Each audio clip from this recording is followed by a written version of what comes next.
இது குறித்து நம்முடன் பேச அதிமுகவை சார்ந்த சசிரேகா அவர்கள் நம்மோடு இணைப்பில் இருக்கிறார். மேம் வணக்கம். இது பற்றி உங்களது கருத்துக்களை பதிவு செய்யலாம்.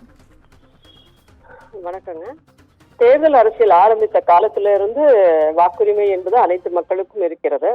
நம்முடைய வாக்கு என்பது நம்முடைய உரிமை என்பது அனைத்து இந்திய அண்ணா திராவிட முன்னேற்ற கழகம் 40 ஆண்டுகளுக்கு முன்பே தெரிவித்த ஒரு கருத்து.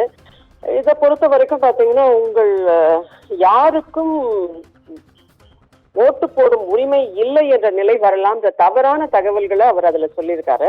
அப்படியெல்லாம் கிடையாதுங்க. ஓட்டு போடும் உரிமை இல்லைன்னா அப்ப இது வந்து தீவிர வாக்காளர் திருத்த பணி தான். இது ஒரு ரிவிஷன். இது அதாவது இருந்தவர்களுடைய வாக்குகளை நீக்குவது, அந்த டபுள் என்ட்ரி, இடம் மாறி இருப்பவர்கள் ஷிஃப்டடு, இதெல்லாம் கரெக்ட் பண்ற ஒரு தீவிர சீர்திருத்த பணி தான் இது இந்த நேரத்திற்கு இந்த காலகட்டத்திற்கு மிக மிக மிக அவசியமான ஒன்று. 2002-5 காலகட்டத்துக்கு 2004க்கு அப்புறம் 20 ஆண்டுகளுக்கு மேலாக கிட்டத்தட்ட இந்த வாக்காளர் சீர்திருத்த பணி என்பது நடைபெறவே இல்லை என்னும் போது எவ்வளவு பேர் இது நடுவில் இருந்திருப்பாங்க, எவ்வளவு பேர் மாறி போயிருப்பாங்க. அதே போல இங்கிருந்து ஒரு இடத்துல இருந்து இன்னொரு இடத்திற்கு குடிபெயரக்கூடியவர்கள், அது மாநிலமோ இல்ல வந்து மாவட்டத்திற்குள்ளாகவோ இருக்கக்கூடியவர்கள் இருக்கும்போது 2 இடத்துலயும் ஓட்டுகள் அப்படின்றது நிறைய இடங்கள்ல அது டபுள் என்ட்ரி அப்படின்றது என்ட்ரு ஆயிருக்கு. அதையெல்லாம் மாற்ற வேண்டியதுக்கான காலத்திற்கான கட்டாய தேவைதான் இந்த ஸ்பெஷல் இன்டென்சிவ் ரிவிஷன் என்று சொல்லப்படுகின்ற இந்த எஸ்ஐஆர். இதெல்லாம் வந்து வதந்தியான ஒரு செய்திகள்.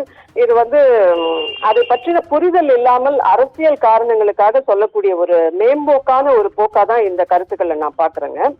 உரிமை எப்படி இல்லாமல் போய்விடும்? ஏற்கனவே வாக்களித்துக் கொண்டிருப்பவர்கள், அது புது வாக்காளர்களாக இருந்தா புது வாக்காளர்களை தவிர, இப்போ போய் புதுசா சேர போறவங்களை தவிர, இதுக்கு முன்னாடி புது வாக்காளர்களுக்கு கூட நம்ம வந்து பல முறை தேர்தல் ஆணையம் வந்து டேபிள் போட்டிருக்காங்க. புது வாக்காளர் நீக்கம் சேர்த்தல் அது வந்து வருஷத்துக்கு 2-3 தடவை நடந்துட்டே தானே இருக்கும். கட்சிகள் அதிமுக, திமுக என்று இங்க இருக்கக்கூடிய அனைத்து all parties, recognised registered parties எல்லாருமே டேபிள் போடுவாங்க. அவங்கவுங்க வந்து வாக்குகளை சேர்ப்பாங்க. சேர்த்தல் நீக்குதல்ன்றது இயல்பாக எப்போதுமே நடைபெறக்கூடிய விஷயம், தேர்தல் ஆணையம் மூலமாகவும் கட்சிகள் மூலமாகவும்.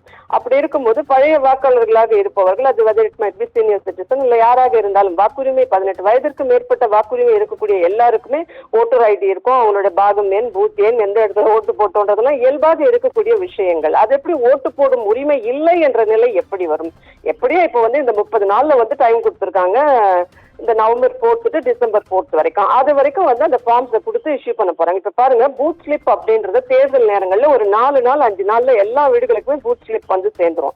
அப்படி இருக்கும்போது இந்த பணிகளை வந்து மொத்தம் எங்களுடைய பொதுச் செயலாளர் அண்ணன் எடப்பாடியார் மிக தெளிவா நேற்று கூட சேலத்துல இருந்து பேட்டி கொடுத்தார். பலமுறை எஸ்ஐஆர் குறித்து, அதனுடைய முக்கியத்துவம் குறித்தும், அதன் தெளிவான தன்மை குறித்தும், காலத்தின் கட்டாயம் எஸ்ஐஆர் குறித்தும் மிக தெளிவா சொல்லியிருந்தாரு. ஒரு நல்ல அரசை தேர்ந்தெடுப்பதற்கு வாக்குரிமை தான். வாக்கு என்பது மக்களுடைய உரிமை. அதை சரியான கட்சிக்கு செலுத்த வேண்டும் என்றால் அதற்கு இந்த சீர்திருத்தம் முக்கியம்ன்றது அண்ணன் மிக தெளிவா, அதிமுக பொதுச் செயலாளர் எங்களுடைய அண்ணன் எடப்பாடியார் தெளிவா சொல்லியிருந்தாரு.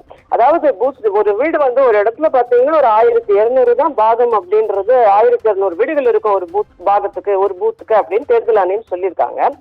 அதன் அடிப்படையில் ஒரு 50 வீடுகளை வந்து தாராளமா ஒரு நாள்ல வந்து அந்த பிஎல்ஓஸ் பாத்திர முடியும் அப்படின்றத அந்த கணக்கீடுகள். எப்படி இவங்க வந்து இந்த மாசத்துக்குள்ள 3 முறை அந்த ஃபார்ம்ஸை கொண்டு போய் கொடுக்க முடியும். அதற்கப்புறம் டிசம்பர் 4க்கு அப்புறம் விடுபட்ட அவங்க வந்து ஒரு வரைவு வாக்காளர் பட்டியலை வந்து தேர்தல் ஆணையம் வெளியிடும் போது நம்ம யாராவது விடுபட்டு இருந்தோம்னாக்கா அதை போய் உடனடியா நம்ம அங்க சொல்லி, இல்ல நம்மளே போக முடியலன்னா கூட எல்லா இடத்துலயுமே பிஎல்ஏ டூல்ஸ் இருக்காங்க. எல்லா கட்சிக்குமே வந்து பூத் ஏஜென்ட்ஸ் இருக்காங்க. அதன் மூலமாக அங்கீகரிக்கப்பட்ட பிஎல்ஏ 2 மூலமாக நாம சொல்லி சேர்த்துக்கிறதோ, இல்ல அதன் மூலமா நமக்கு மாற்றங்களோ, என்ன நமக்கு அந்த மாற்றம் தேவைப்படுது, என்ன ரீஃபார்ம்ஸ் தேவை அப்படின்றத நம்ம தாராளமாக செய்து கொள்வதற்கு நமக்கு கால அவகாசம் பிப்ரவரி வரைக்கும் இருந்து கொண்டிருக்கிறது.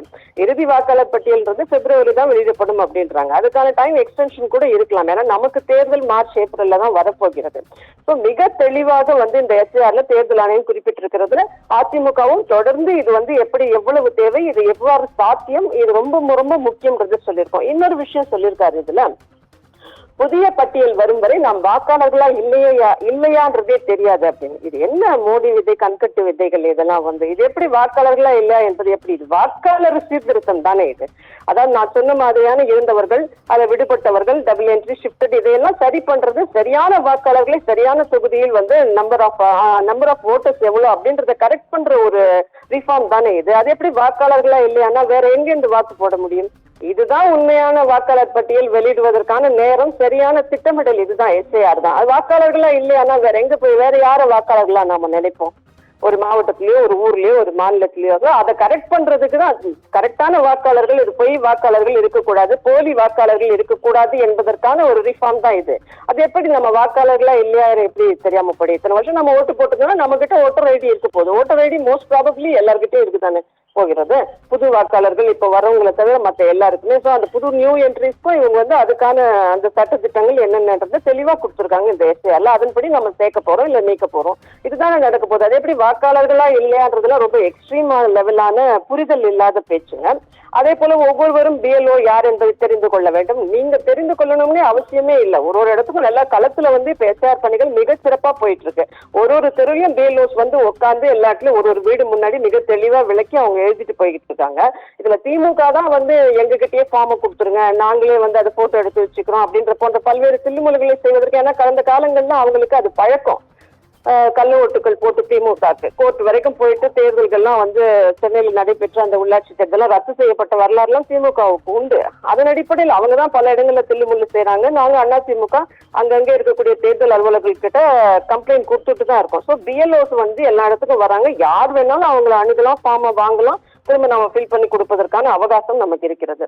ஒரே மாதத்தில் படிவங்கள் சென்று சேருமா அப்படின்னு சொல்லியிருக்காரு. தாராளமாக சேரும். 3 முறை ஒரு பிஎல்ஓவும் ஒரு வீடையும் போய் 3 முறை அவர்கள் வந்து அதை கொடுத்துட்டு வாங்கி சந்திச்சு தெளிவாக இதை வந்து கொண்டு போக முடியும்ன்றதுதான். ஸோ எஸ்ஐஆர் என்பது மீண்டும் மீண்டும் சொல்கிறேன், இது காலத்தின் கட்டாயம். இவர்களே சொல்ற மாதிரி ஒரு நல்ல அரசாங்கத்தை தேர்ந்தெடுப்பதற்கு வாக்குரிமை முக்கியம். அந்த வாக்குரிமை சரியான நபருக்கு சரியான வாக்குரிமை இருக்க வேண்டும் என்பதைத்தான் எஸ்ஐஆர் வந்து உறுதிப்படுத்துகிறது. ஸோ அது மிகச் சிறப்பாக தெளிவாக போய்கொண்டிருக்கிறது. இதில் எந்த குழப்பத்திற்கும் இடமே கிடையாது. புரிதல் இல்லாதவர்கள் அரசியல் காரணங்களுக்காக ஏதாவது பேசலாம், அதையெல்லாம் மக்கள் புறந்தள்ளுவார்கள். மக்கள் இதை ரொம்ப ஆர்வமாகவும் விவேகமாகவும் எதிர்கொண்டு வருகிறார்கள் ஒவ்வொரு இடத்துலயும்ன்றத கண்கூடான காட்சிங்க.